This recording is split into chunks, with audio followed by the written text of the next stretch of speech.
David Robert Jones, known professionally as David Bowie, was an English singer-songwriter and actor. A leading figure in the music industry, he is regarded as one of the most influential musicians of the 20th century.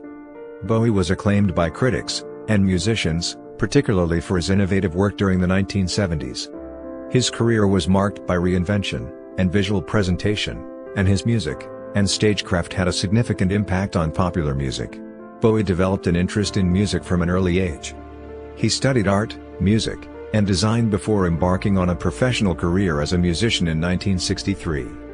Space Oddity, released in 1969, was his first top 5 entry on the UK singles chart. After a period of experimentation, he re-emerged in 1972 during the glam rock era with his flamboyant and androgynous alter ego Ziggy Stardust. The character was spearheaded by the success of Bowie's single Starman and album The Rise and Fall of Ziggy Stardust and the Spiders from Mars, which won him widespread popularity. In 1975, Bowie's style shifted towards a sound he characterized as plastic soul, initially alienating many of his UK fans but garnering him his first major US crossover success with the #1 single Fame and the album Young Americans. In 1976, Bowie starred in the cult film The Man Who Fell to Earth and released Station to Station. In 1977, he again changed direction with the electronic-inflected album Low, the first of 3 collaborations with Brian Eno that came to be known as the Berlin Trilogy. Heroes, 1977, and Lodger, 1979, followed. Each album reached the UK top 5, and received lasting critical praise. After uneven commercial success in the late 1970s, Bowie had 3 #1 hits, the 1980 single Ashes to Ashes, its album Scary Monsters, and Super Creeps, and Under Pressure, a 1981 collaboration with Queen. He achieved massive commercial success in the 1980s starting with Let's Dance, 1983. Between 1988 and 1992, he fronted the hard rock band Tin Machine before resuming his solo career in 1993. Throughout the 1990s and 2000s, Bowie continued to experiment with musical styles, including industrial and jungle. He also continued acting. His roles included Major Jack Sellier's in Merry Christmas, Mr. Lawrence, 1983, Jareth the Goblin King in Labyrinth, 1986, Pontius Pilate in The Last Temptation of Christ, 1988, and Nikola Tesla in The Prestige, 2006, among other film and television appearances and cameos. He stopped touring after 2004, and his last live performance was at a charity event in 2006. In 2013, Bowie returned from a decade-long recording hiatus with The Next Day. He remained musically active until his death from liver cancer at his home in New York City. He died 2 days after both his 69th birthday and the release of his final album, Black Star, 2016. During his lifetime, his record sales, estimated at over 100 million records worldwide, made him one of the best-selling musicians of all time. In the UK, he was awarded 10 platinum, 11 gold, and 8 silver album certifications, and released 11 #1 albums. In the US, he received 5 platinum and 9 gold certifications. He was inducted into the Rock and Roll Hall of Fame in 1996. Rolling Stone ranked him among the greatest artists in history. As of 2022, Bowie was the best-selling vinyl artist of the 21st century. David Robert Jones was born on January 8, 1947 in Brixton, London. His mother, Margaret Mary Peggy, née Burns, October 2, 1913 to April 2, 2001, was born at Shorncliffe Army Camp near Cheriton, Kent. Her paternal grandparents were Irish immigrants who had settled in Manchester. She worked as a waitress at a cinema in Royal Tunbridge Wells.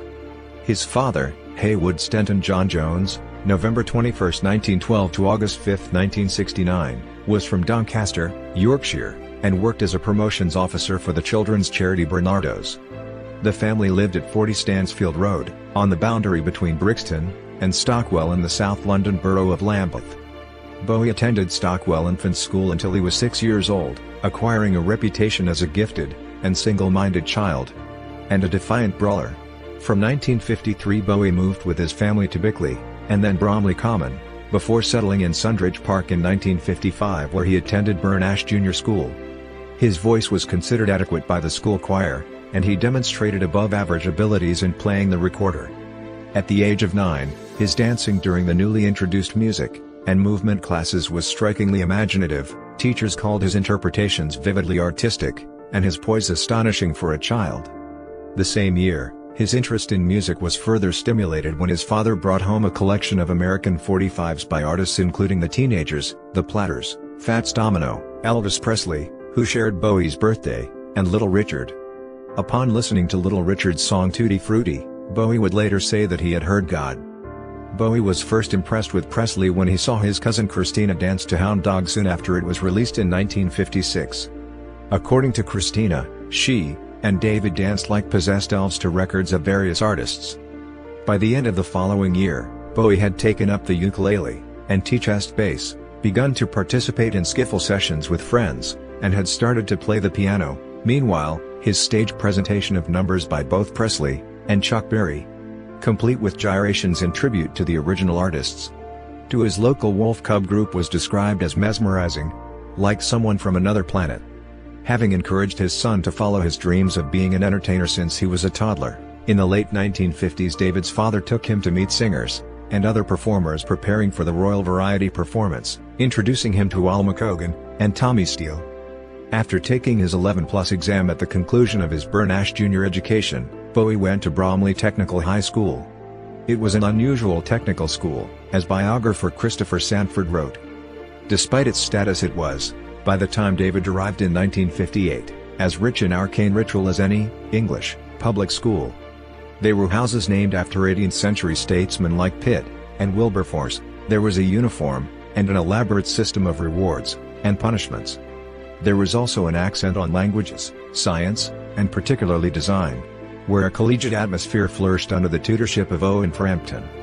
In David's account, Frampton led through force of personality, not intellect. His colleagues at Bromley Tech were famous for neither, and yielded the school's most gifted pupils to the arts, a regime so liberal that Frampton actively encouraged his own son, Peter, to pursue a musical career with David, a partnership briefly intact 30 years later.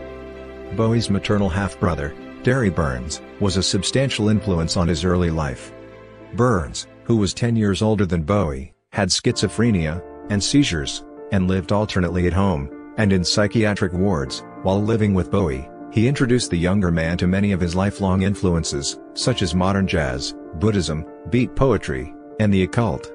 In addition to Burns, a significant proportion of Bowie's extended family members had schizophrenia spectrum disorders, including an aunt who was institutionalized, and another who underwent a lobotomy. This has been labeled as an influence on his early work.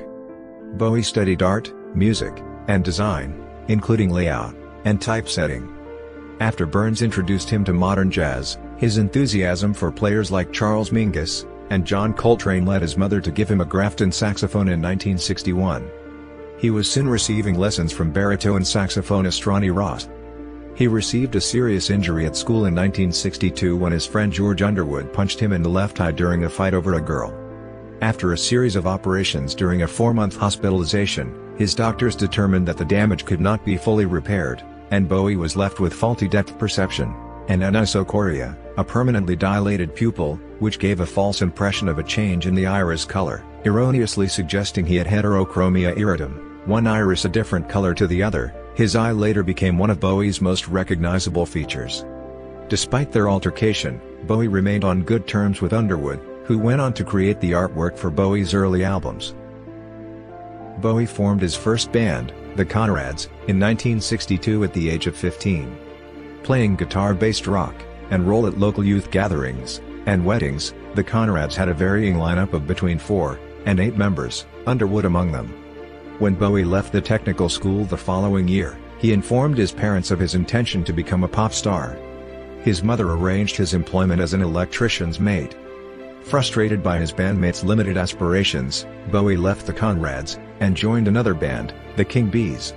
He wrote to the newly successful washing machine entrepreneur John Bloom inviting him to do for us what Brian Epstein has done for the Beatles and make another million. Bloom did not respond to the offer, but his referral to Dick James's partner Leslie Kahn led to Bowie's first personal management contract. Kahn quickly began to promote Bowie. His debut single, Liza Jane, credited to Davy Jones with the King Bees, was not commercially successful. Dissatisfied with the King Bees and their repertoire of Howlin' Wolf, and Willie Dixon covers, Bowie quit the band less than a month later to join the Manish Boys, another blues outfit, who incorporated folk and soul. "I used to dream of being their Mick Jagger," Bowie was to recall. Their cover of Bobby Bland's "I Pity the Fool" was no more successful than Liza Jane, and Bowie soon moved on again to join the Lower Third, a blues trio strongly influenced by The Who.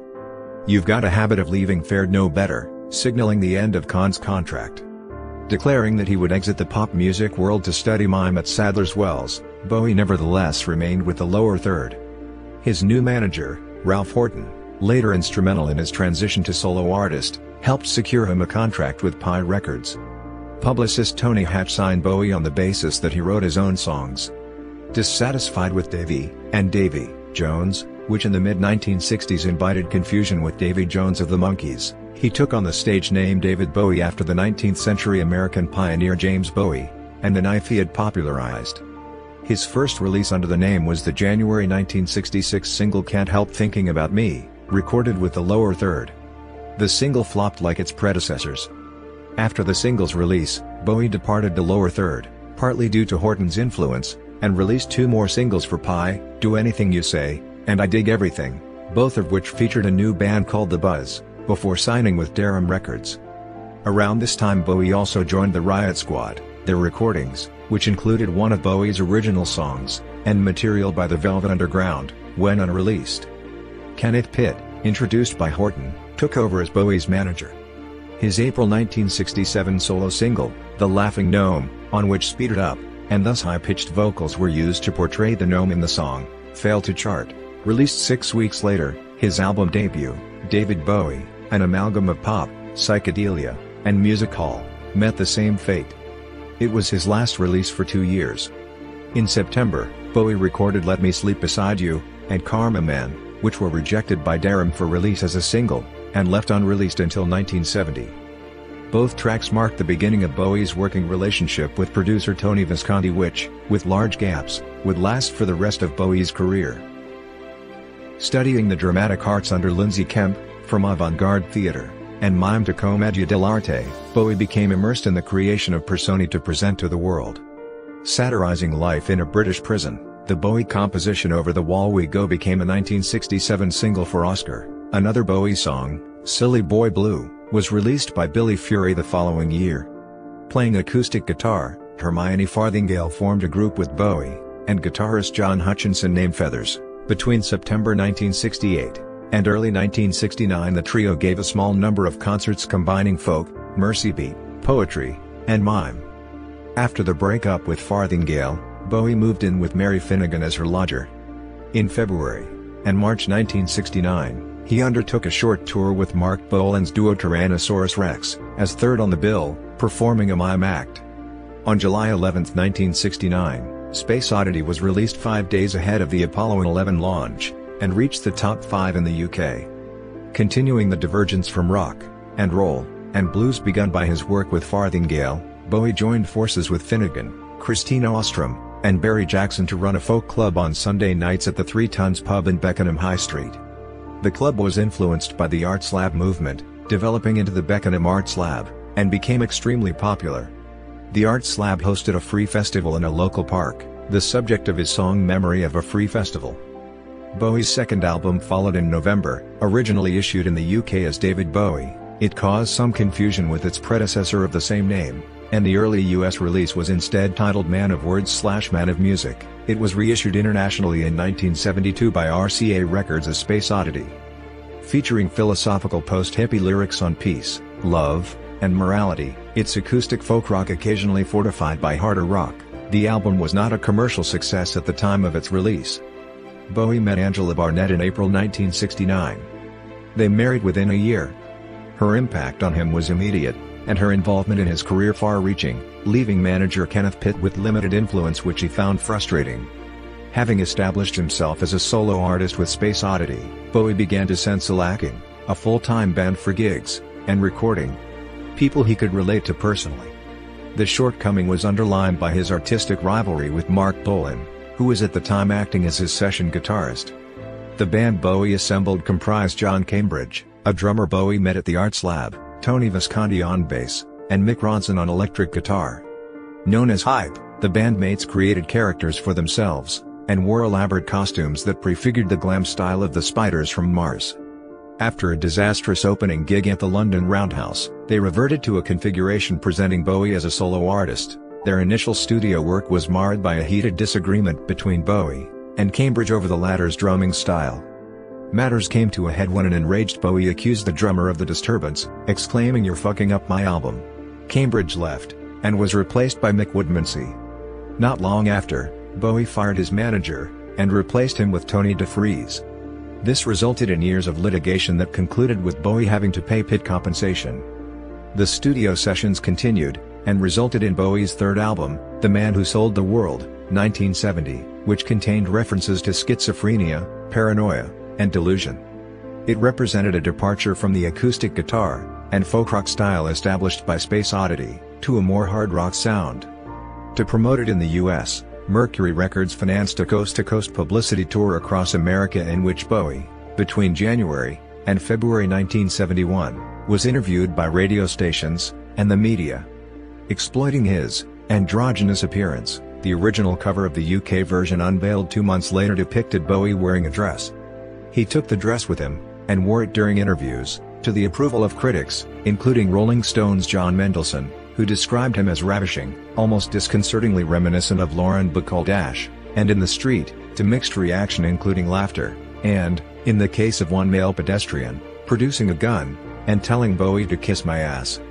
During the tour, Bowie's observation of two seminal American proto-punk artists led him to develop a concept that eventually found form in the Ziggy Stardust character, a melding of the persona of Iggy Pop with the music of Lou Reed, producing the ultimate pop idol. A girlfriend recalled his scrawling notes on a cocktail napkin about a crazy rock star named Iggy or Ziggy, and on his return to England he declared his intention to create a character who looks like he's landed from Mars. The Stardust surname was a tribute to the legendary Stardust Cowboy, whose record he was given during the tour. Bowie would later cover I Took a Trip on a Gemini spaceship on 2002's Heathen. Hunky Dory, 1971, found Visconti supplanted in both roles by Ken Scott producing, and Trevor Bolder on bass. It again featured a stylistic shift towards art pop and melodic pop rock. It featured light fare tracks such as Kooks, a song written for his son, Duncan Zoe Haywood Jones, born on 30th of May. Elsewhere, the album explored more serious subjects, and found Bowie paying unusually direct homage to his influences with Song for Bob Dylan, Andy Warhol, and Queen Bitch, the latter a Velvet Underground pastiche. His first release through RCA Records, it was a commercial failure, partly due lack of promotion from the label. Dressed in a striking costume, his hair dyed reddish-brown, Bowie launched his Ziggy Stardust stage show with the Spiders from Mars, Ronson, Boulder, and Woodmansey, at the Toby Jug Pub in Tolworth in Kingston upon Thames on February 10, 1972. The show was hugely popular, catapulting him to stardom as he toured the UK over the next 6 months, and creating, as described by Buckley, a cult of Bowie that was unique. Its influence lasted longer, and has been more creative than perhaps almost any other force within pop fandom. The Rise and Fall of Ziggy Stardust, and the Spiders from Mars, 1972, combining the hard rock elements of The Man Who Sold the World with the lighter experimental rock and pop of Hunky Dory, was released in June, and was considered one of the defining albums of glam rock. Starman, issued as an April single ahead of the album, was to cement Bowie's UK breakthrough. Both single and album charted rapidly following his July Top of the Pops performance of the song. The album, which remained in the chart for 2 years, was soon joined there by the 6-month-old Hunky Dory. At the same time, the non-album single John, I'm Only Dancing, and All the Young Dudes, a song he wrote and produced for Mott the Hoople, were successful in the UK. The Ziggy Stardust tour continued to the United States. Bowie contributed backing vocals, keyboards, and guitar to Reed's 1972 solo breakthrough Transformer, co-producing the album with Mick Ronson. The following year, Bowie co-produced and mixed the Stooges' album Raw Power alongside Iggy Pop. His own Aladdin Sane, 1973, topped the UK chart, his first #1 album. Described by Bowie as Ziggy Goes to America, it contained songs he wrote while traveling to and across the US during the earlier part of the Ziggy tour, which now continued to Japan to promote the new album. Aladdin Sane spawned the UK top 5 singles The Genie and Drive-In Saturday. Bowie's love of acting led to his total immersion in the characters he created for his music. Offstage I am a robot. On stage I achieve emotion. It's probably why I prefer dressing up as Ziggy to being David. With satisfaction came severe personal difficulties. Acting the same role over an extended period, it became impossible for him to separate Ziggy Stardust, and later, the Thin White Duke, from his own character offstage.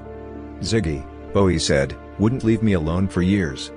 That was when it all started to go sour. My whole personality was affected. It became very dangerous. I really did have doubts about my sanity. His later Ziggy shows, which included songs from both Ziggy Stardust and Aladdin Sane, were ultra-theatrical affairs filled with shocking stage moments, such as Bowie stripping down to assume a wrestling loincloth or simulating oral sex with Ronson's guitar. Bowie toured, and gave press conferences as Ziggy before a dramatic and abrupt on-stage retirement at London's Hammersmith Odeon on July 3, 1973. Footage from the final show was incorporated for the film Ziggy Stardust and the Spiders from Mars, which premiered in 1979, and commercially released in 1983. After breaking up the Spiders from Mars, Bowie attempted to move on from his Ziggy persona. His back catalog was now highly sought after. The Man Who Sold the World had been re-released in 1972 along with Space Oddity. Life on Mars? From Hunky Dory, was released in June 1973, and peaked at number 3 on the UK singles chart. Entering the same chart in September, Bowie's novelty record from 1967, The Laughing Gnome, reached number 6. Pin-Ups, a collection of covers of his 1960s favorites, followed in October, producing a UK number 3 hit in his version of the McCoys' Sorrow, and itself peaking at number 1, making David Bowie the best-selling act of 1973 in the UK. It brought the total number of Bowie albums concurrently on the UK chart to 6. Bowie moved to the US in 1974, initially staying in New York City before settling in Los Angeles. Diamond Dogs, 1974, parts of which found him heading towards soul and funk, was the product of two distinct ideas: a musical based on a wild future in a post-apocalyptic city, and setting George Orwell's 1984 to music.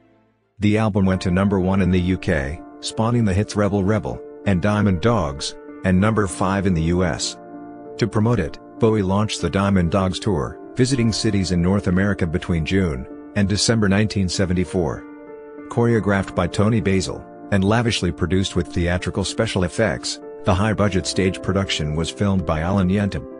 The resulting documentary, Cracked Actor, featured a pasty and emaciated Bowie. The tour coincided with his slide from heavy cocaine use into addiction, producing severe physical debilitation, paranoia, and emotional problems. He later commented that the accompanying live album, David Live, ought to have been titled David Bowie is Alive, and Well, and Living Only in Theory. David Live nevertheless solidified Bowie's status as a superstar, charting at number 2 in the UK and number 8 in the US. It also spawned a UK number 10 hit in Bowie's cover of Eddie Floyd's Knock on Wood. After a break in Philadelphia, where Bowie recorded new material, the tour resumed with a new emphasis on soul. The fruit of the Philadelphia recording sessions was Young Americans, 1975. Sanford writes, over the years, most British rockers had tried, one way or another, to become black by extension. Few had succeeded as Bowie did now. The album's sound, which Bowie identified as plastic soul, constituted a radical shift in style that initially alienated many of his UK devotees. Young Americans yielded Bowie's first US number 1, Fame, co-written with John Lennon, who contributed backing vocals, and Carlos Alomar. Lennon called Bowie's work great, but it's just rock and roll with lipstick on. Earning the distinction of being one of the first white artists to appear on the US variety show Soul Train, Bowie mimed Fame, as well as Golden Years, his November single, which was originally offered to Elvis Presley, who declined it. Young Americans was a commercial success in both the US and the UK, and a reissue of the 1969 single Space Oddity became Bowie's first number 1 hit in the UK a few months after Fame achieved the same in the US. Despite his by now well-established superstardom, Bowie, in the words of Sanford, for all his record sales, over 1 million copies of Ziggy Stardust alone, existed essentially on loose change. In 1975, in a move echoing Pitt's acrimonious dismissal 5 years earlier, Bowie fired his manager. At the culmination of the ensuing months-long legal dispute, he watched, as described by Sanford, millions of dollars of his future earnings being surrendered in what were uniquely generous terms for DeFries, then shut himself up in West 20th Street, where for a week his howls could be heard through the locked attic door. Michael Lippman, Bowie's lawyer during the negotiations, became his new manager. Lippman, in turn, was awarded substantial compensation when Bowie fired him the following year. Station to Station, 1976, produced by Bowie, and Harry Maslin, introduced a new Bowie persona, the Thin White Duke of its title track. Visually, the character was an extension of Thomas Jerome Newton, the extraterrestrial being he portrayed in the film The Man Who Fell to Earth the same year. Developing the funk and soul of young Americans, Station to Station's synthesizer-heavy arrangements prefigured the krautrock-influenced music of his next releases. The extent to which drug addiction was now affecting Bowie was made public when Russell Hardy interviewed him for his London weekend television talk show in anticipation of the album's supporting tour. Shortly before the satellite-linked interview was scheduled to commence, the death of the Spanish dictator Francisco Franco was announced. Bowie was asked to relinquish the satellite booking, to allow the Spanish government to put out a live newsfeed. This he refused to do, and his interview went ahead. In the ensuing lengthy conversation with Hardy, Bowie was incoherent, and looked disconnected. His sanity, by his own later admission, had become twisted from cocaine. He overdosed several times during the year, and was withering physically to an alarming degree. Station to Station's January 1976 release was followed in February by a 3+half-month-long concert tour of Europe and North America. Featuring a starkly lit set, the A Solar 1976 tour with its color newsprint A Solar concert program highlighted songs from the album, including the dramatic and lengthy title track, the ballads Wild as the Wind, and Word on a Wing, and the funkier TVC-15, and Stay. The core band that coalesced to record this album and tour, rhythm guitarist Carlos Alomar, bassist George Murray, and drummer Dennis Davis, continued as a stable unit for the remainder of the 1970s. The tour was highly successful but mired in political controversy. Bowie was quoted in Stockholm as saying that Britain could benefit from a fascist leader, and was detained by customs on the Russian/Polish border for possessing Nazi paraphernalia. Matters came to a head in London in May in what became known as the Victoria Station incident. Arriving in an open-top Mercedes convertible, Bowie waved to the crowd in a gesture that some alleged was a Nazi salute, which was captured on camera and published in NME. Bowie said the photographer caught him in mid-wave. He later blamed his pro-fascism comments and his behavior during the period on his addictions and the character of the Thin White Duke. "I was out of my mind, totally crazed. The main thing I was functioning on was mythology. That whole thing about Hitler and rightism. I've discovered King Arthur." According to playwright Alan Franks, writing later in the Times, he was indeed deranged. He had some very bad experiences with hard drugs. Bowie's cocaine addiction, which had motivated these controversies, had much to do with his time living in Los Angeles, a city which alienated him. Discussing his flirtations with fascism in a 1980 interview with NME, Bowie explained that Los Angeles was where it had all happened. "The fucking place should be wiped off the face of the earth. To be anything to do with rock, and roll, and go, and live in Los Angeles is, I think, just heading for disaster. It really is." After recovering from addiction, Bowie apologized for these statements, and throughout the 1980s and 1990s criticized racism in European politics and the American music industry. Nevertheless, Bowie's comments on fascism, as well as Eric Clapton's alcohol-fueled denunciations of Pakistani immigrants in 1976, led to the establishment of Rock Against Racism. Before the end of 1976, Bowie's interest in the burgeoning German music scene, as well as his drug addiction, prompted him to move to West Berlin to clean up and revitalize his career. There he was often seen riding a bicycle between his apartment on Hauptstrasse in Schöneberg and Hansa Tone Studio, the recording studio he used, located on Kothener Strasse in Kreuzberg, near the Berlin Wall. While working with Brian Eno and sharing an apartment with Iggy Pop, he began to focus on minimalist, ambient music for the first of 3 albums, co-produced with Tony Visconti, that became known as the Berlin Trilogy. During the same period, Iggy Pop, with Bowie as a co-writer and musician, completed his solo album debut The Idiot, and its follow-up Lust for Life, touring the UK, Europe, and the US in March and April 1977. The album Low, 1977, partly influenced by the krautrock sound of Kraftwerk, and Neu!, evinced a move away from narration in Bowie's songwriting to a more abstract musical form in which lyrics were sporadic and optional. Although he completed the album in November 1976, it took his unsettled record company another 3 months to release it. It received considerable negative criticism upon its release. A release which RCA, anxious to maintain the established commercial momentum, did not welcome, and which Bowie's former manager, Tony DeFries, who maintained a significant financial interest in Bowie's affairs, tried to prevent. Despite these forebodings, Low yielded the UK number 3 single Sound and Vision, and its own performance surpassed that of Station to Station in the UK chart, where it reached number 2. Contemporary composer Philip Glass described Low as a work of genius in 1992, when he used it as the basis for his Symphony No. 1 Low. Subsequently, Glass used Bowie's next album as the basis for his 1996 Symphony No. 4 Heroes. Glass has praised Bowie's gift for creating fairly complex pieces of music, masquerading as simple pieces. Also in 1977, London released Starting Point, a 10-song LP containing releases from Bowie's Durham period, 1966-67. Echoing Low's minimalist, instrumental approach, the second of the trilogy, Heroes, 1977, incorporated pop and rock to a greater extent, seeing Bowie joined by guitarist Robert Fripp. Like Low, Heroes evinced the zeitgeist of the Cold War, symbolized by the divided city of Berlin. Incorporating ambient sounds from a variety of sources including white noise generators, synthesizers, and Koto, the album was another hit, reaching number 3 in the UK. Its title track, though only reaching number 24 in the UK singles chart, gained lasting popularity, and within months had been released in both German and French. Towards the end of the year, Bowie performed the song for Mark Bolan's television show Mark, and again 2 days later for Bing Crosby's final CBS television Christmas special, when he joined Crosby in Peace on Earth / Little Drummer Boy, a version of the Little Drummer Boy with a new, contrapuntal verse. 5 years later, the duet proved a worldwide seasonal hit, charting in the UK at number 3 on Christmas Day, 1982. After completing Low and Heroes, Bowie spent much of 1978 on the Solar 2 World Tour, bringing the music of the first 2 Berlin Trilogy albums to almost 1 million people during 70 concerts in 12 countries. By now he had broken his drug addiction. Biographer David Buckley writes that Solar 2 was Bowie's first tour for 5 years in which he had probably not anesthetized himself with copious quantities of cocaine before taking the stage. Without the oblivion that drugs had brought, he was now in a healthy enough mental condition to want to make friends.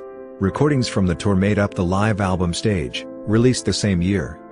Bowie also recorded narration for an adaptation of Sergei Prokofiev's classical composition Peter and the Wolf, which was released as an album in May 1978. The final piece in what Bowie called his triptych, Lodger, 1979, eschewed the minimalist, ambient nature of the other 2, making a partial return to the drum and guitar-based rock and pop of his pre-Berlin era. The result was a complex mixture of new wave and world music, in places incorporating high jazz non-Western scales. Some tracks were composed using Eno and Peter Schmidt's Oblique Strategies cards. Boys Keep Swinging entailed band members swapping instruments. Move On used the chords from Bowie's early composition All the Young Dudes Played Backwards, and Red Money took backing tracks from Sister Midnight, a piece previously composed with Iggy Pop. The album was recorded in Switzerland. Ahead of its release, RCA's Mel Ilberman described it as a concept album that portrays the lodger as a homeless wanderer, shunned and victimized by life's pressures and technology. Regarding the record, Sanford states, it dashed such high hopes with dubious choices and production that spelt the end. For 15 years of Bowie's partnership with Eno, Lodger reached number 4 in the UK and number 20 in the US, and yielded the UK hit singles Boys Keep Swinging and DJ. Towards the end of the year, Bowie and Angie initiated divorce proceedings, and after months of court battles the marriage was ended in early 1980. Scary Monsters and Super Creeps, 1980, produced the number 1 hit Ashes to Ashes, featuring the textural work of guitar synthesist Chuck Hammer, and revisiting the character of Major Tom from Space Oddity. The song gave international exposure to the underground New Romantic movement when Bowie visited the London club Blitz, the main New Romantic hangout, to recruit several of the regulars, including Steve Strange of the band Visage, to act in the accompanying video, renowned as one of the most innovative of all time. While Scary Monsters used principles established by the Berlin albums, It was considered by critics to be far more direct musically and lyrically. The album's hard rock edge included conspicuous guitar contributions from Robert Fripp, Chuck Hammer, and Pete Townsend. As Ashes to Ashes hit number 1 on the UK charts, Bowie opened a 5-month run on Broadway on 29th of July, starring as John Merrick in The Elephant Man. Bowie paired with Queen in 1981 for a one-off single release, Under Pressure. The duet was a hit, becoming Bowie's third UK #1 single. Bowie was given the lead role in the BBC's 1982 televised adaptation of Bertolt Brecht's play Baal. Coinciding with its transmission, a 5-track EP of songs from the play, recorded earlier in Berlin, was released as David Bowie and Bertolt Brecht's Baal. In March 1982, the month before Paul Schrader's film Cat People came out, Bowie's title song, Cat People, Putting Out Fire, was released as a single, becoming a minor US hit, and entering the UK Top 30. Bowie reached his peak of popularity and commercial success in 1983 with Let's Dance. Co-produced by Chicks Nile Rodgers, the album went platinum in both the UK and the US. Its 3 singles became top 20 hits in both countries, where its title track reached number 1. Modern Love and China Girl each made number 2 in the UK, accompanied by a pair of absorbing promotional videos that biographer David Buckley said activated key archetypes in the pop world. Let's Dance, with its little narrative surrounding the young Aboriginal couple, targeted youth, and China Girl, with its spare-bummed, and later partially censored, beach lovemaking scene, a homage to the film From Here to Eternity, was sufficiently sexually provocative to guarantee heavy rotation on MTV. Stevie Ray Vaughan was a guest guitarist playing solo on Let's Dance, although the video depicts Bowie miming this part. By 1983, Bowie had emerged as one of the most important video artists of the day. Let's Dance was followed by the Serious Moonlight Tour, during which Bowie was accompanied by guitarist Earl Slick, and backing vocalists Frank and George Sims. The world tour lasted 6 months, and was extremely popular. At the 1984 MTV Video Music Awards, Bowie received 2 awards, including the inaugural Video Vanguard Award. Tonight, 1984, another dance-oriented album, found Bowie collaborating with Tina Turner, and, once again, Iggy Pop. It included a number of cover songs, among them the 1966 Beach Boys hit God Only Knows. The album bore the transatlantic top 10 hit Blue Jean, itself the inspiration for a short film that won Bowie a Grammy Award for Best Short-Form Music Video, Jazzin' for Blue Jean. Bowie performed at Wembley Stadium in 1985 for Live Aid, a multi-venue benefit concert for Ethiopian famine relief. During the event, the video for a fundraising single, Bowie's duet with Mick Jagger, was premiered. Dancing in the Street quickly went to number 1 on release. The same year, Bowie worked with the Pat Metheny Group to record This Is Not America for the soundtrack of The Falcon and the Snowman. Released as a single, the song became a top 40 hit in the UK and US. Bowie was given a role in the 1986 film Absolute Beginners. It was poorly received by critics, but Bowie's theme song, also named Absolute Beginners, rose to number 2 in the UK charts. He also appeared as Jareth, the Goblin King, in the 1986 Jim Henson film Labyrinth, for which he worked with composer Trevor Jones, and wrote 5 original songs.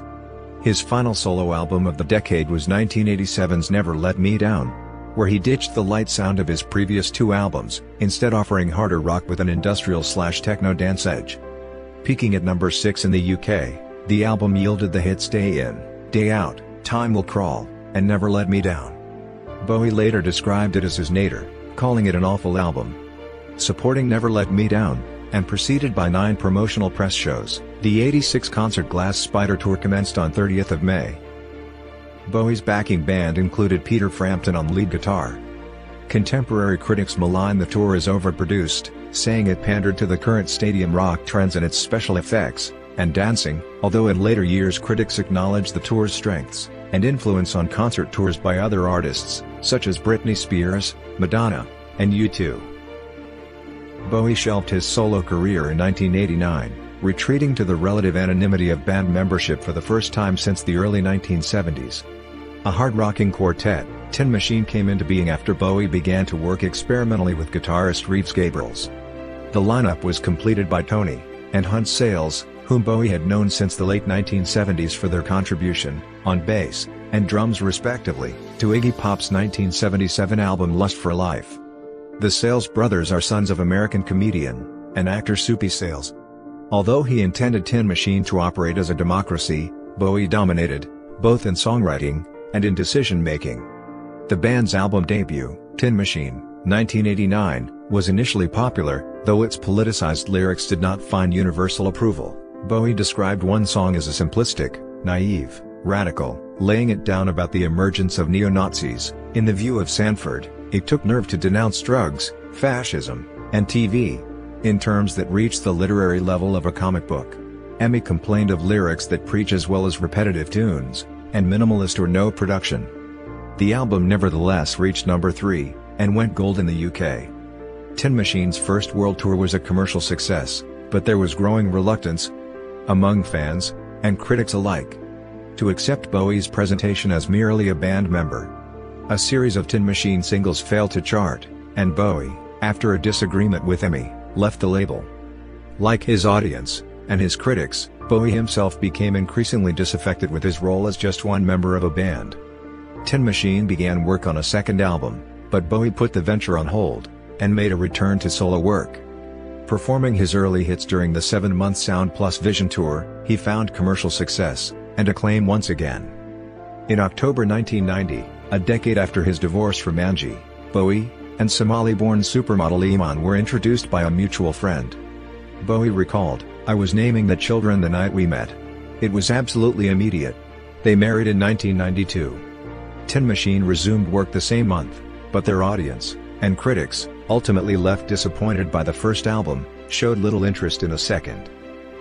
Tin Machine 2's arrival was marked by a widely publicized, and ill-timed conflict over the cover art. After production had begun, the new record label, Victory, deemed the depiction of 4 ancient nude Korwa statues, judged by Bowie to be an exquisite taste, to be a show of wrong, obscene images, requiring airbrushing and patching to render the figures sexless. Tin Machine toured again.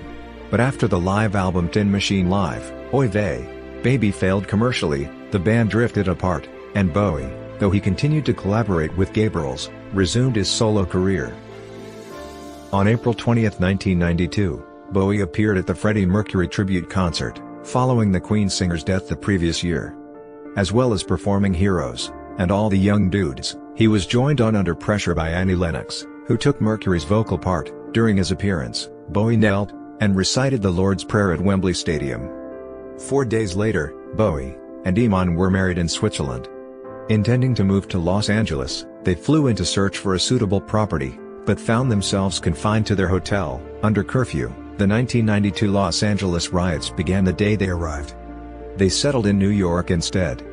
In 1993, Bowie released his first solo offering since his Tin Machine departure, the soul, jazz, and hip-hop influenced Black Tie White Noise. Making prominent use of electronic instruments, the album, which reunited Bowie with Let's Dance producer Nile Rodgers, confirmed Bowie's return to popularity, hitting the #1 spot on the UK charts, and spawning 3 top 40 hits, including the top 10 single Jump They Say. Bowie explored new directions on the Buddha of Suburbia, 1993, ostensibly a soundtrack album of his music composed for the BBC television adaptation of Hanif Qureshi's novel. Only the title track had been used in the television adaptation, although some of his themes for it were also present on the album. It contained some of the new elements introduced in Black Tie White Noise, and also signaled a move towards alternative rock. The album was a critical success but received a low-key release, and only made number 87 in the UK charts. Reuniting Bowie with Eno, the quasi-industrial Outside, 1995, was originally conceived as the first volume in a non-linear narrative of art and murder. Featuring characters from a short story written by Bowie, the album achieved UK and US chart success, and yielded 3 top 40 UK singles. In a move that provoked mixed reactions from both fans and critics, Bowie chose 9 Inch Nails as his tour partner for the Outside tour. Visiting cities in Europe and North America between September 1995 and February 1996, the tour saw the return of Gabriels as Bowie's guitarist.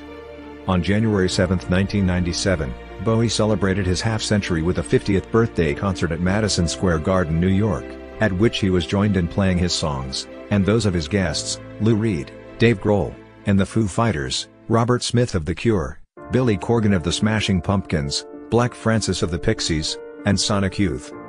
Incorporating experiments in British jungle, and drum and bass, Earthling, 1997, was a critical and commercial success in the UK and the US, and two singles from the album, Little Wonder and Dead Man Walking, became UK top 40 hits.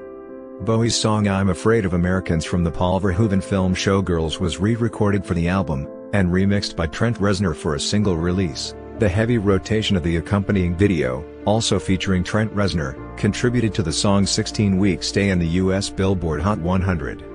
Reznor also executive produced the Lost Highway soundtrack, 1997, which begins and ends with different mixes of Bowie's outside song I'm Deranged. Bowie received a star on the Hollywood Walk of Fame on February 12, 1997. The Earthling tour took place in Europe and North America between June and November 1997. In November 1997, Bowie performed on the BBC's Children in Need charity single Perfect Day, which reached #1 in the UK. Bowie reunited with Visconti in 1998 to record Safe in This, Sky Life for the Rugrats movie. Although the track was edited out of the final cut, it was later re-recorded and released as Safe on the B-side of Bowie's 2002 single Everyone Says Hi. The reunion led to other collaborations, including a limited edition single-release version of Placebo's track Without You I'm Nothing, co-produced by Visconti, with Bowie's harmonized vocal added to the original recording. Bowie, with Gabriels, created the soundtrack for Omicron, The Nomad Soul, a 1999 computer game in which he and Iman also voiced characters based on their likenesses. Released the same year, and containing re-recorded tracks from Omicron, his album Hours featured a song with lyrics by the winner of his Cybersong Contest internet competition, Alex Grant. Making extensive use of live instruments, the album was Bowie's exit from heavy electronica. Hours, and a performance on VH1 Storytellers in mid-1999 represented the end of Gabriel's association with Bowie as a performer and songwriter. Sessions for the planned album Toy, intended to feature new versions of some of Bowie's earliest pieces as well as 3 new songs, commenced in 2000, but the album remained officially unreleased until 2021. Bowie and Visconti continued their collaboration, producing a new album of completely original songs instead. The result of the sessions was the 2002 album Heathen. On June 25, 2000, Bowie made his second appearance at the Glastonbury Festival in England, playing almost 30 years after his first. The performance was released as a live album in November 2018. On 27th of June, he performed a concert at the BBC Radio Theatre in London, which was released on the compilation album Bowie at the Beeb. This also featured BBC recording sessions from 1968 to 1972. Bowie and Iman's daughter was born on 15th of August. His interest in Buddhism led him to support the Tibetan cause by performing at the February 2001 and February 2003 concerts to support Tibet House US at Carnegie Hall in New York. In October 2001, Bowie opened the concert for New York City, a charity event to benefit the victims of the September 11th attacks, with a minimalist performance of Simon and Garfunkel's America, followed by a full band performance of Heroes. 2002 saw the release of Heathen, and, during the second half of the year, the Heathen Tour. Taking place in Europe and North America, the tour opened at London's annual Meltdown Festival, for which Bowie was that year appointed artistic director. Among the acts he selected for the festival were Philip Glass, Television, and the Dandy Warhols. As well as songs from the new album, the tour featured material from Bowie's Low era. Reality, 2003, followed, and its accompanying world tour, the A Reality Tour, with an estimated attendance of 722,000, grossed more than any other in 2004. On 13th of June, Bowie headlined the last night of the Isle of Wight Festival 2004, his final live show in the UK. On 25th of June, he experienced chest pain while performing at the Hurricane Festival in Schaessel, Germany. Originally thought to be a pinched nerve in his shoulder, the pain was later diagnosed as an acutely blocked coronary artery, requiring an emergency angioplasty in Hamburg. The remaining 14 dates of the tour were cancelled. In the years following his recuperation from the heart attack, Bowie reduced his musical output, making only one-off appearances on stage and in the studio. He sang in a duet of his 1971 song Changes with Butterfly Boucher for the 2004 animated film Shrek 2. During a relatively quiet 2005, he recorded the vocals for the song, She Can Do That, co-written with Brian Eno, for the film Stealth. He returned to the stage on September 8, 2005, appearing with Arcade Fire for the US nationally televised event Fashion Rocks, and performed with the Canadian band for the second time a week later during the CMJ Music Marathon. He contributed backing vocals on TV on the radio's song Province for their album Return to Cookie Mountain, and joined with Lou Reed on Danish alt-rockers Kashmir's 2005 album No Balance Palace. Bowie was awarded the Grammy Lifetime Achievement Award on February 8, 2006. In April, he announced, "I'm taking a year off. No touring, no albums." He made a surprise guest appearance at David Gilmour's 29th of May concert at the Royal Albert Hall in London. The event was recorded, and a selection of songs on which he had contributed joint vocals were subsequently released. He performed again in November, alongside Alicia Keys, at the Black Wall, a benefit event for Keep a Child Alive at the Hammerstein Ballroom in New York. The performance marked the last time Bowie performed his music on stage. Bowie was chosen to curate the 2007 Highline Festival. The musicians and artists he selected for the Manhattan event included electronic pop duo Air, surrealist photographer Claude Cahun, and English comedian Ricky Gervais. Bowie performed on Scarlett Johansson's 2008 album of Tom Waits covers, Anywhere I Lay My Head. In June 2008 a live album was released of a Ziggy Stardust era concert from 1972.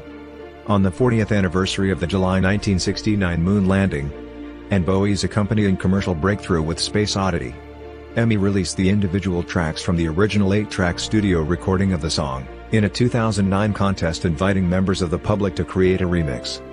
A reality tour, a double album of live material from the 2003 concert tour, was released in January 2010. In late March 2011, Toy, Bowie's previously unreleased album from 2001, was leaked onto the internet, containing material used for Heathen, and most of its single B-sides, as well as unheard new versions of his early back catalog. On January 8, 2013, his 66th birthday, his website announced a new album, to be titled The Next Day, and scheduled for release in March. Bowie's first studio album in a decade, The Next Day contains 14 songs plus 3 bonus tracks. His website acknowledged the length of his hiatus. Producer and longtime collaborator Tony Visconti said 29 tracks were recorded for the album, some of which could appear on Bowie's next record, which he might start work on later in 2013. The announcement was accompanied by the immediate release of a single, Where Are We Now? Written and recorded by Bowie in New York, and produced by Visconti. A music video for Where Are We Now? Was released onto Vimeo the same day, directed by New York artist Tony Orsler. The single topped the UK iTunes chart within hours of its release, and debuted in the UK singles chart at number 6, his first single to enter the top 10 for 2 decades, since Jump They Say in 1993. A second video, The Stars Are Out Tonight, was released 25th of February. Directed by Floria Sigismondi, it stars Bowie and Tilda Swinton as a married couple. On 1st of March, the album was made available to stream for free through iTunes. The Next Day debuted at number 1 on the UK Albums Chart, was his first album to achieve that position since Black Tie White Noise, 1993, and was the fastest-selling album of 2013 at the time. The music video for the song The Next Day created some controversy, initially being removed from YouTube for terms of service violation, then restored with a warning recommending viewing only by those 18 or over. According to The Times, Bowie ruled out ever giving an interview again. Later in 2013, Bowie was featured in a cameo vocal in the Arcade Fire song Reflector. A poll carried out by BBC History magazine, in October 2013, named Bowie as the best-dressed Briton in history.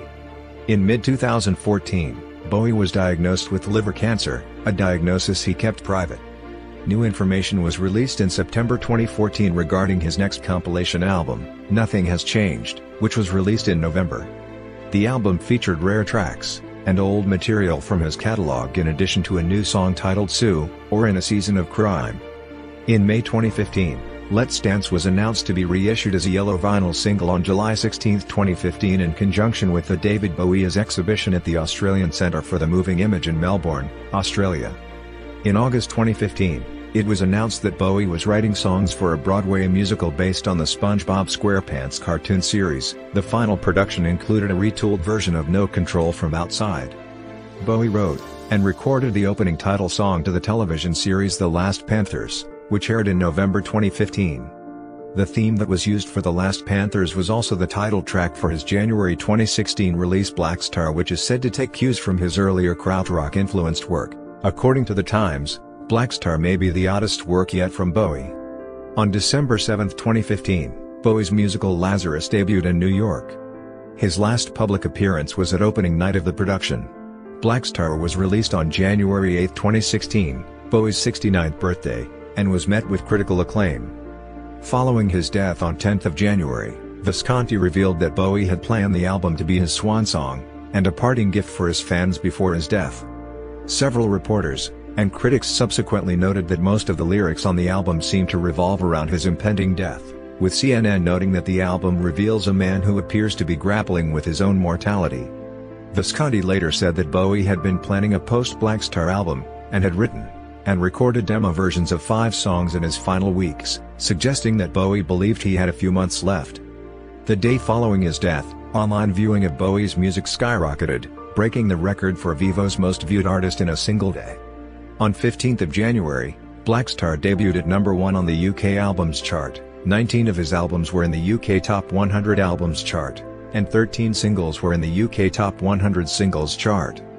Black Star also debuted at number 1 on album charts around the world, including Australia, France, Germany, Italy, New Zealand, and the US Billboard 200.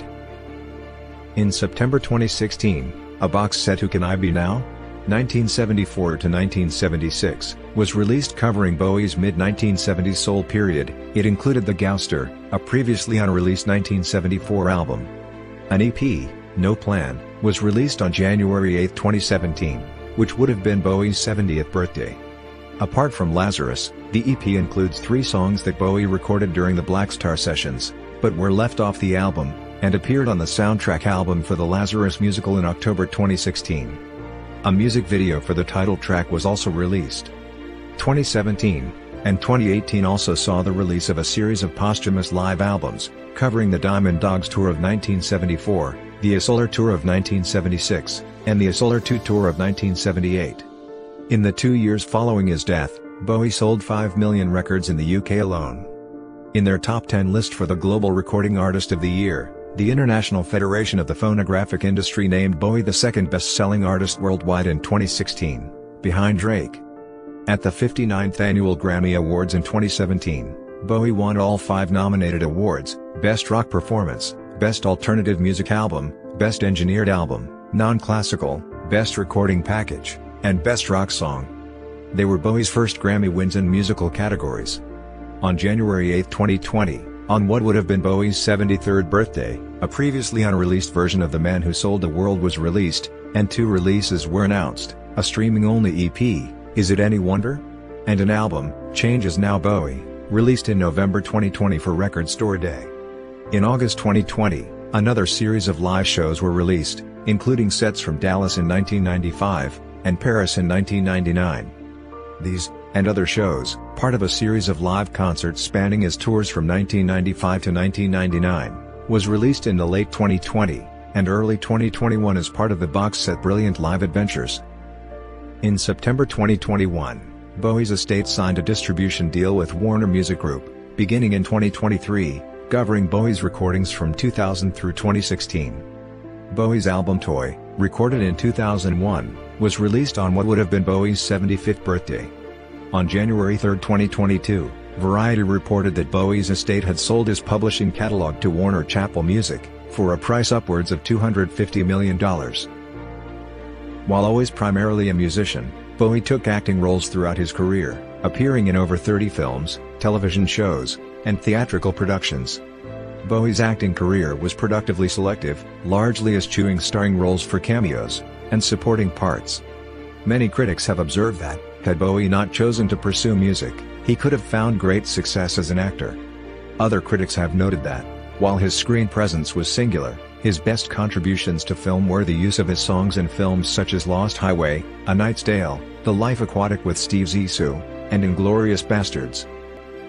The beginnings of Bowie's acting career predate his commercial breakthrough as a musician. Studying avant-garde theater, and mime under Lindsay Kemp, He was given the role of Cloud in Kemp's 1967 theatrical production Pierrot in Turquoise, later made into the 1970 television film The Looking-Glass Murders. Bowie filmed a walk-on role for the BBC drama series Theatre 625 that aired in May 1968. In the black-and-white short The Image, 1969, he played a ghostly boy who emerges from a troubled artist's painting to haunt him. The same year, the film of Leslie Thomas's 1966 comic novel The Virgin Soldiers saw Bowie make a brief appearance as an extra. In 1976, Bowie earned acclaim for his first major film role, portraying Thomas Jerome Newton, an alien from a dying planet, in The Man Who Fell to Earth, directed by Nicholas Roeg. He later admitted that his severe cocaine use during the film's production left him in such a fragile state of mind that he barely understood the film. Just a Gigolo, 1979, an Anglo-German co-production directed by David Hemmings, saw Bowie in the lead role as Prussian officer Paul von Przegodzki, who, returning from World War I, is discovered by a Baroness, Marlene Dietrich, and put into her gigolo stable. The film was a critical and commercial bomb, and Bowie later expressed embarrassment at his role in it. Bowie played Joseph Merrick in the Broadway theater production The Elephant Man, which he undertook wearing no stage makeup, and which earned high praise for his expressive performance. He played the part 157 times between 1980 and 1981. Christiane F. We Children from Bahnhof-Zoo, a 1981 biographical film focusing on a young girl's drug addiction in West Berlin, featured Bowie in a cameo appearance as himself at a concert in Germany. Its soundtrack album, Christiane F.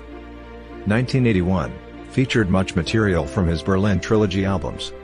In 1982, he starred in the titular role in a BBC adaptation of the Bertolt Brecht play Baal. Bowie portrayed a vampire in Tony Scott's erotic horror film The Hunger, 1983, with Catherine Deneuve and Susan Sarandon. In Nagiso Oshima's film the same year, Merry Christmas, Mr. Lawrence, based on Lawrence van der Post's novel The Seed and the Sower, Bowie played Major Jack Selliers, a prisoner of war in a Japanese internment camp. Bowie had a cameo in Yellowbeard, a 1983 pirate comedy created by Monty Python members, and directed by Mel Domsky.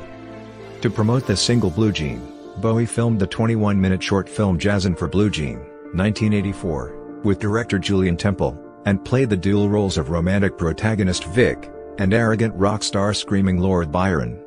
The short won Bowie his only non-posthumous Grammy Award. Bowie had a supporting role as hitman Colin in the 1985 John Landis film Into the Night. He declined to play the villain Max Zorn in the James Bond film A View to a Kill, 1985. Bowie reteamed with Temple for Absolute Beginners, 1986, a rock musical film adapted from Colin McInnes's book of the same name about life in late 1950s London, in a supporting role as Adnan Venda's partners. The same year, Jim Henson's dark musical fantasy Labyrinth cast him as Jareth, the villainous Goblin King. Despite initial poor box office, the film grew in popularity, and became a cult film. 2 years later, he played Pontius Pilate in Martin Scorsese's critically acclaimed biblical epic The Last Temptation of Christ, 1988. In 1991, Bowie reteamed with director John Landis for an episode of the HBO sitcom Dream On, and played a disgruntled restaurant employee opposite Rosanna Arquette in The Linguini Incident. Bowie portrayed the mysterious FBI agent Philip Jeffries in David Lynch's Twin Peaks, Fire Walk With Me, 1992. The prequel to the television series was poorly received at the time of its release, but has since been critically re-evaluated. He took a small but pivotal role as his friend Andy Warhol in Basquiat, artist-slash-director Julian Schnabel's 1996 biopic of Jean-Michel Basquiat, another artist he considered a friend and colleague.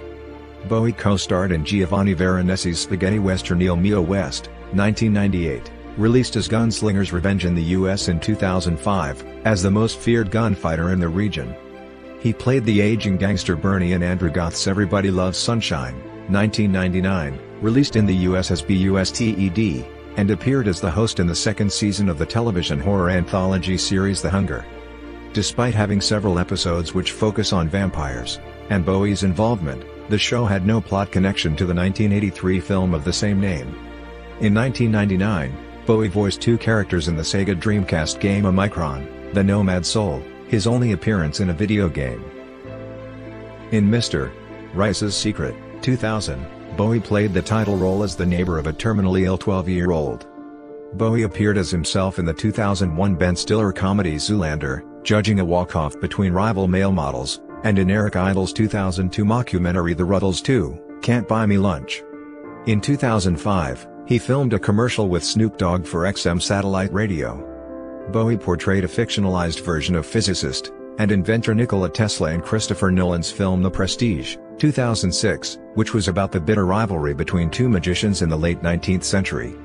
Nolan later claimed that Bowie was his only preference to play Tesla, and that he personally appealed to Bowie to take the role after he initially passed. In the same year, he voice-acted in Luc Besson's animated film Arthur, and The Invisibles as the powerful villain Maltesard, and appeared as himself in an episode of the Ricky Gervais and Stephen Merchant television series Extras. In 2007, he lent his voice to the character Lord Royal Highness in the SpongeBob's Atlanta SquarePants television film. In the 2008 film August, directed by Austin Chick, he played a supporting role as Ogilvy, a ruthless venture capitalist. Bowie's final film appearance was a cameo as himself in the 2019 comedy Bandslam. In a 2017 interview with Consequence of Sound, director Denis Villeneuve revealed his intention to cast Bowie in Blade Runner 2049 as the lead villain, Niander Wallace, but when news broke of Bowie's death in January of the same year, Villeneuve was forced to look for talent with similar rock star qualities. He eventually cast actor and lead singer of 30 Seconds to Mars, Jared Leto. Talking about the casting process, Villeneuve said, "Our first thought, for the character, had been David Bowie, who had influenced Blade Runner in many ways. When we learned the sad news, we looked around for someone like that.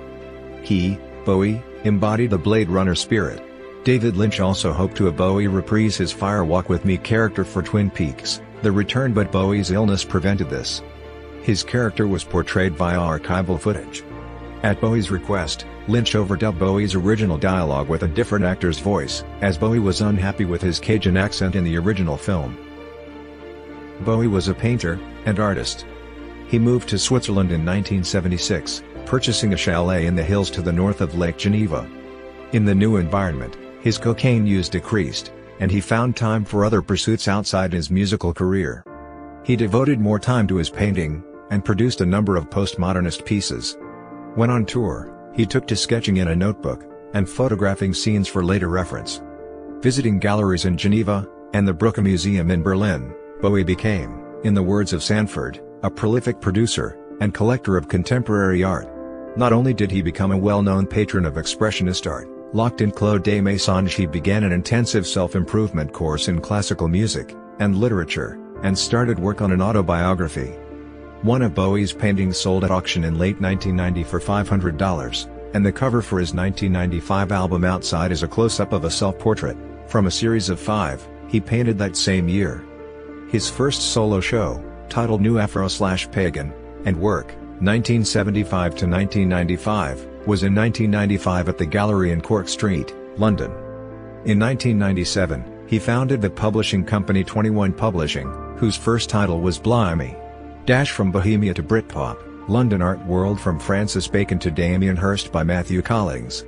A year later, Bowie was invited to join the editorial board of the journal Modern Painters, and participated in the Nat Tate art hoax later that year. The same year, during an interview with Michael Kimmelman for the New York Times, he said art was, seriously, the only thing I'd ever wanted to own. Subsequently, in a 1999 interview for the BBC, he said the only thing I buy obsessively and addictively is art.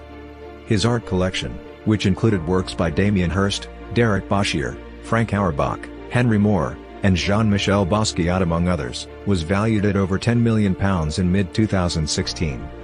After his death, his family decided to sell most of the collection because they didn't have the space to store it.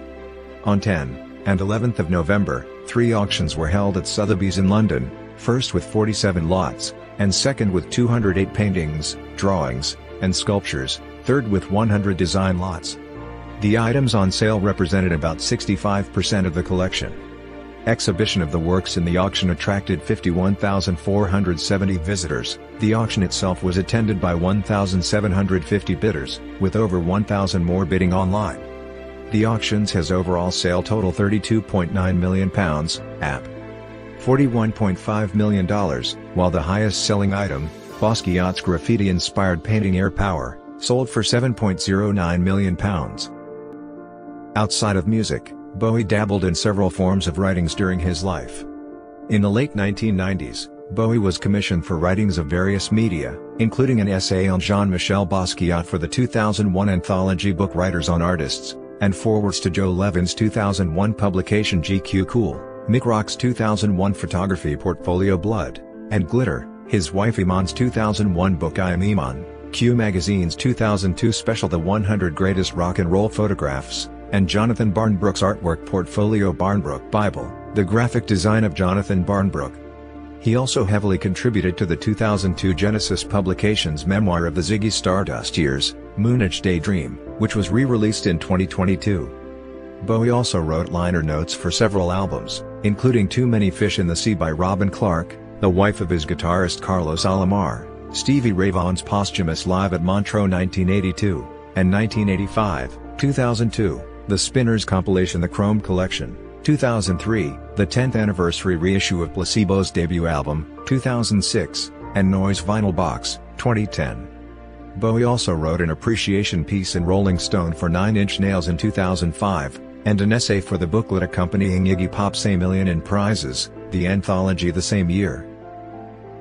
Bowie bonds, the first modern example of celebrity bonds, were asset-backed securities of current and future revenues of the 25 albums, 287 songs, that Bowie recorded before 1990. Issued in 1997, the bonds were bought for $55 million by the Prudential Insurance Company of America.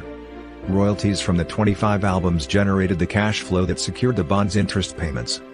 By forfeiting 10 years' worth of royalties, Bowie received a payment of $55 million up front. Bowie used this income to buy songs owned by his former manager, Tony DeFries. The bonds liquidated in 2007, and the rights to the income from the songs reverted to Bowie. Bowie launched 2 personal websites during his lifetime. The first, an internet service provider titled BowieNet, was developed in conjunction with Robert Goodale and Ron Roy, and launched in September 1998. Subscribers to the dial-up service were offered exclusive content as well as a BowieNet email address and internet access. The service was closed by 2006. The second, www.bowieart.com, offered fans to view and purchase selected paintings, prints, and sculptures from his private collection. The service, which ran from 2000 to 2008, also offered a showcase for young art students, in Bowie's words, to show and sell their work without having to go through a dealer. Therefore, they really make the money they deserve for their paintings. Bowie's songs and stagecraft brought a new dimension to popular music in the early 1970s, strongly influencing both its immediate forms and its subsequent development. Bowie was a pioneer of glam rock, according to music historians Schinder and Schwartz, who credited Bowie and Mark Bolan with creating the genre. At the same time, he inspired the innovators of the punk rock music movement. When punk musicians were noisily reclaiming the 3-minute pop song in a show of public defiance, biographer David Buckley wrote that Bowie almost completely abandoned traditional rock instrumentation. Bowie's record company promoted his unique status in popular music with the slogan, "There's old wave, there's new wave, and there's David Bowie." Musicologist James Perrone credited Bowie with having brought sophistication to rock music, and critical reviews frequently acknowledged the intellectual depth of his work and influence. The BBC's arts editor Will Gompertz likened Bowie to Pablo Picasso, writing that he was an innovative, visionary, restless artist who synthesized complex avant-garde concepts into beautifully coherent works that touched the hearts and minds of millions. Broadcaster John Peel contrasted Bowie with his progressive rock contemporaries, arguing that Bowie was an interesting kind of French figure. On the outskirts of things, Peel said he liked the idea of him reinventing himself. The one distinguishing feature about early 70s progressive rock was that it didn't progress. Before Bowie came along, people didn't want too much change. Buckley called the era bloated, self-important, leather-clad, self-satisfied. Then Bowie subverted the whole notion of what it was to be a rock star. After Bowie there has been no other pop icon of his stature, because the pop world that produces these rock gods doesn't exist anymore. The fierce partisanship of the cult of Bowie was also unique.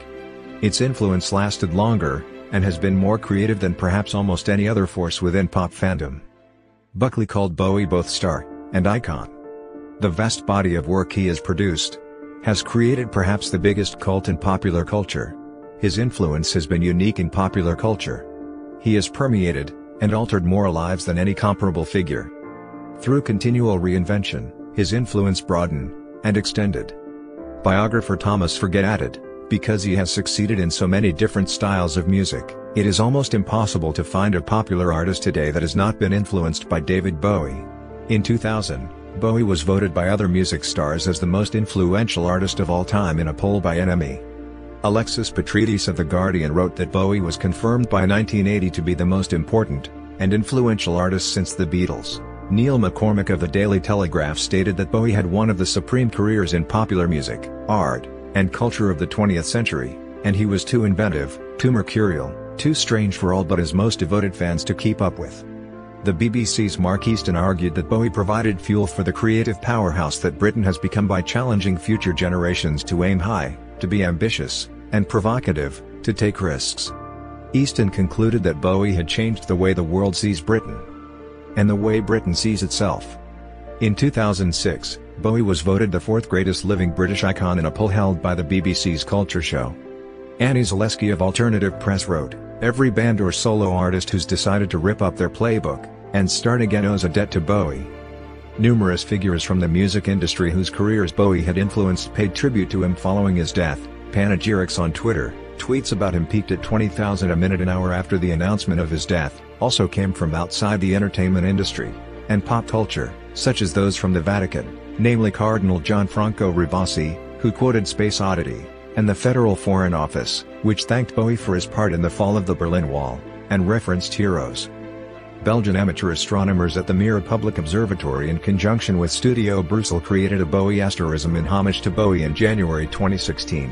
It depicts the lightning bolt of Aladdin Sane using the stars Sigma Libri, Spica, Zeta Centauri, SAO 204,132, Sigma Octantis, SAO 241,641, and Beta Trianguli Australis, which were near Mars at the time of Bowie's death. On January 7, 2017, the BBC broadcast the 90-minute documentary David Bowie, The Last 5 Years. On January 8, 2017, which would have been Bowie's 70th birthday, a charity concert in his birthplace of Brixton was hosted by actor Gary Oldman, a close friend. A David Bowie walking tour through Brixton was also launched, and other events marking his birthday weekend included concerts in New York, Los Angeles, Sydney, and Tokyo. On February 6, 2018, the maiden flight of the SpaceX Falcon Heavy rocket carried Elon Musk's personal Tesla Roadster, and a mannequin affectionately named Starman into space. Space Oddity, and Life on Mars? Were looping on the car's sound system during the launch. An exhibition of Bowie artifacts, called David Bowie Is, was organized by the Victoria and Albert Museum in London, and shown there in 2013. The London exhibit was visited by over 300,000 people, making it one of the most successful exhibitions ever staged at the museum. Later that year the exhibition began a world tour which started in Toronto, and included stops in Chicago, Paris, Melbourne, Groningen, and Brooklyn, New York, where the exhibit ended in 2018 at the Brooklyn Museum. The exhibition hosted around 2 million visitors over the entire course of its run.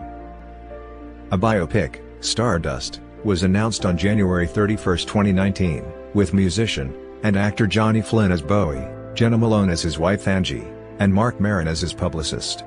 The film follows Bowie on his first trip to the United States in 1971. The film was written by Christopher Bell, and directed by Gabriel Range. Bowie's son Duncan Jones spoke out against the film, saying he was not consulted, and that the film would not have permission to use Bowie's music. The film was set to premiere at the 2020 Tribeca Film Festival, but the festival was postponed due to the COVID-19 pandemic. It received generally unfavorable reviews from critics. A film based on Bowie's musical journey throughout his career was announced on May 23, 2022. Titled Moonage Daydream, after the song of the same name, the film is written and directed by Brett Morgan, and features never-before-seen footage, performances, and music framed by Bowie's own narration. Morgan stated that Bowie cannot be defined, he can be experienced. That is why we crafted Moonage Daydream to be a unique cinematic experience. The documentary is the first posthumous film about Bowie to be approved by his estate. After spending 5 years in production, the film premiered at the 2022 Cannes Film Festival, was released theatrically in the US in IMAX on September 16, 2022, and will release on HBO Max in the spring of 2023. From the time of his earliest recordings in the 1960s, Bowie employed a wide variety of musical styles. His early compositions and performances were strongly influenced by rock and roll singers like Little Richard and Elvis Presley, and also the wider world of show business. He particularly strove to emulate the British musical theatre singer-songwriter and actor Anthony Newley, whose vocal style he frequently adopted and made prominent use of for his 1967 debut release, David Bowie, to the disgust of Newley himself, who destroyed the copy he received from Bowie's publisher. Bowie's fascination with music hall continued to surface sporadically alongside such diverse styles as hard rock and heavy metal, soul, psychedelic folk, and pop. Musicologist James Perrone observes Bowie's use of octave switches for different repetitions of the same melody, exemplified in his commercial breakthrough single, Space Oddity, and later in the song Heroes to dramatic effect. Perrone notes that in the lowest part of his vocal register, his voice has an almost crooner-like richness. Voice instructor Joe Thompson describes Bowie's vocal vibrato technique as particularly deliberate and distinctive. Schinder and Schwartz call him a vocalist of extraordinary technical ability, able to pitch his singing to particular effect. Here, too, as in his stagecraft and songwriting, Bowie's role-playing is evident. Historiographer Michael Campbell says that Bowie's lyrics arrest our ear, without question.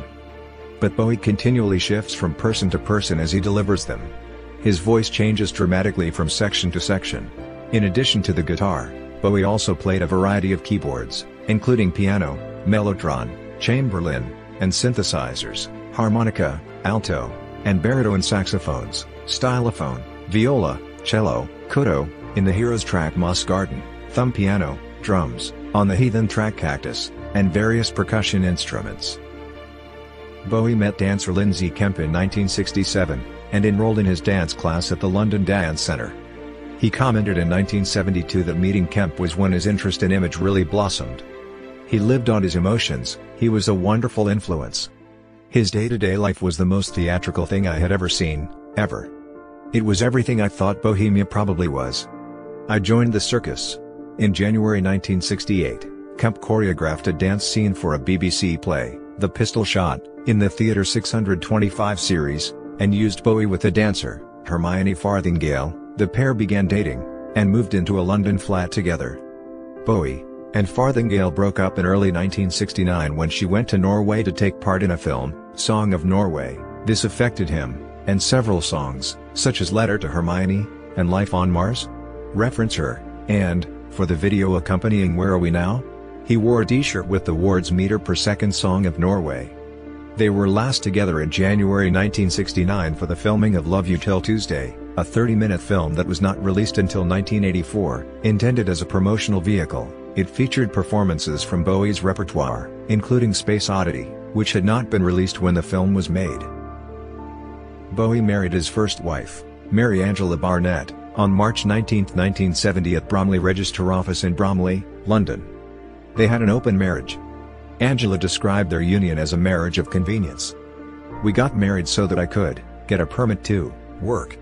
I didn't think it would last," and David said, "Before we got married, I'm not really in love with you, and I thought that's probably a good thing," she said. Bowie said about Angela that living with her is like living with a blowtorch.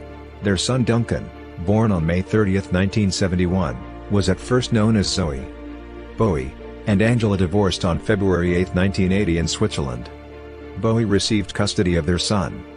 After the gag order that was part of their divorce agreement ended, Angela wrote Backstage Passes, Life on the Wild Side with David Bowie, a memoir of their turbulent marriage. On April 24, 1992, Bowie married Somali-American model Iman in a private ceremony in Lausanne. The wedding was later solemnized on 6 June in Florence. The couple's marriage influenced the content of Bowie's 1993 album Black Tie White Noise, particularly on tracks such as The Wedding Song, and Miracle Good Night. They had one daughter, Alexandra Lexi Zara Jones, born in August 2000. The couple resided primarily in New York City and London, as well as owning an apartment in Sydney's Elizabeth Bay and Britannia Bay House on the island of Mystique. Bowie declared himself gay in an interview with Michael Watts for a 1972 issue of Melody Maker, coinciding with his campaign for stardom as Ziggy Stardust. According to Buckley, if Ziggy confused both his creator and his audience, a big part of that confusion centered on the topic of sexuality. In a September 1976 interview with Playboy, however, Bowie said, "It's true. I am a bisexual. But I can't deny that I've used that fact very well. I suppose it's the best thing that ever happened to me." His first wife, Angie, supported his claim of bisexuality, and alleged that Bowie had a relationship with Mick Jagger. In a 1983 interview with Rolling Stone, Bowie said his public declaration of bisexuality was the biggest mistake I ever made, and I was always a closet heterosexual. On other occasions, he said his interest in homosexual and bisexual culture had been more a product of the times and the situation in which he found himself than of his own feelings. Blender asked Bowie in 2002 whether he still believed his public declaration was his biggest mistake. After a long pause, he said, "I don't think it was a mistake in Europe, but it was a lot tougher in America. I had no problem with people knowing I was bisexual. But I had no inclination to hold any banners nor be a representative of any group of people." Bowie said he wanted to be a songwriter and performer rather than a headline for his bisexuality, and in puritanical America, I think it stood in the way of so much I wanted to do. Buckley wrote that Bowie mined sexual intrigue for its ability to shock, and was probably never gay, nor even consistently actively bisexual, instead experimenting out of a sense of curiosity and a genuine allegiance with the transgressional, Sanford said, according to Mary Finnegan, with whom Bowie had an affair in 1969. Bowie and his first wife Angie created their bisexual fantasy. He wrote that Bowie made a positive fetish of repeating the quip that he and his wife had met while fucking the same bloke. Gay sex was always an anecdotal and laughing matter. That Bowie's actual taste swung the other way is clear from even a partial tally of his affairs with women.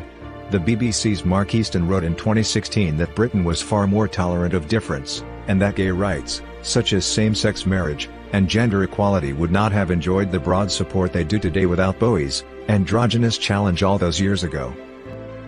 Over the years, Bowie made numerous references to religions and to his evolving spirituality. Beginning in 1967 from the influence of his brother, he became interested in Buddhism, and, with commercial success eluding him, he considered becoming a Buddhist monk. Biographer Mark Spitz states that the religion reminded the young artist that other goals in life existed outside fame and material gain, and one can learn about themselves through meditation and chanting.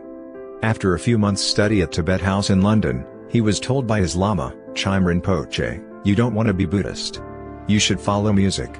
By 1975, Bowie admitted, "I felt totally, absolutely alone. And I probably was alone because I pretty much had abandoned God." In his will, Bowie stipulated that he be cremated, and his ashes scattered in Bali in accordance with the Buddhist rituals. After Bowie married Iman in a private ceremony in 1992, he said they knew that their real marriage, sanctified by God, had to happen in a church in Florence.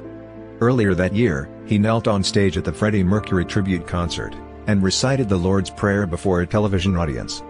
In 1993, Bowie said he had an undying belief in the unquestionable existence of God.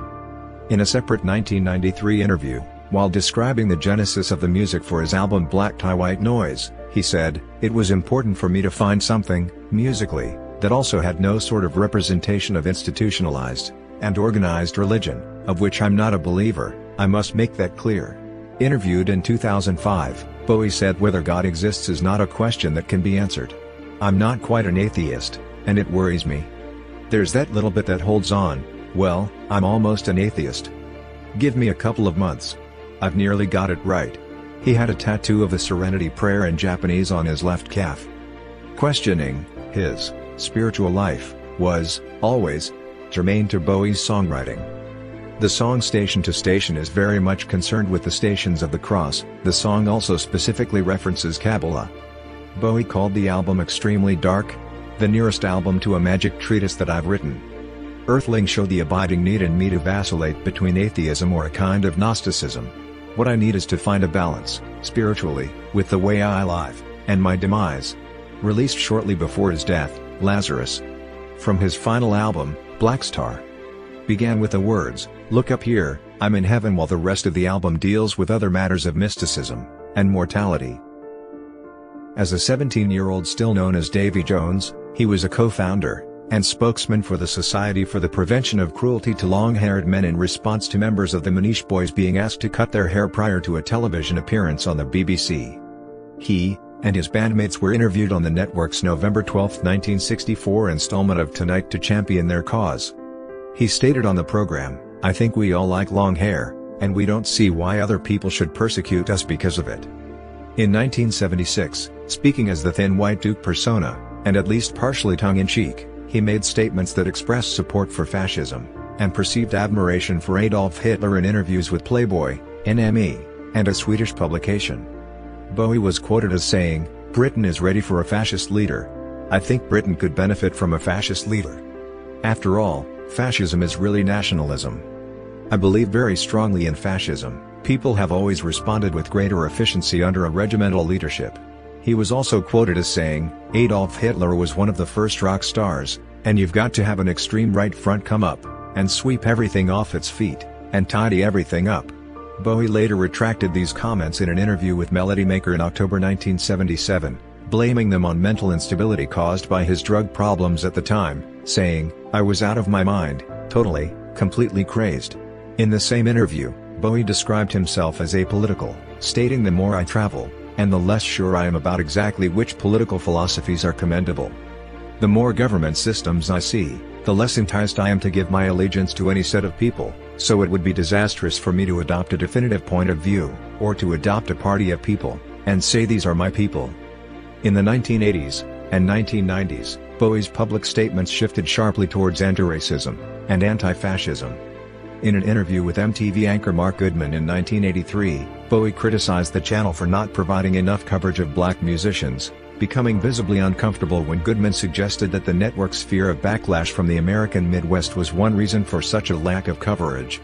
The music videos for China Girl and Let's Dance were described by Bowie as a very simple, very direct statement against racism.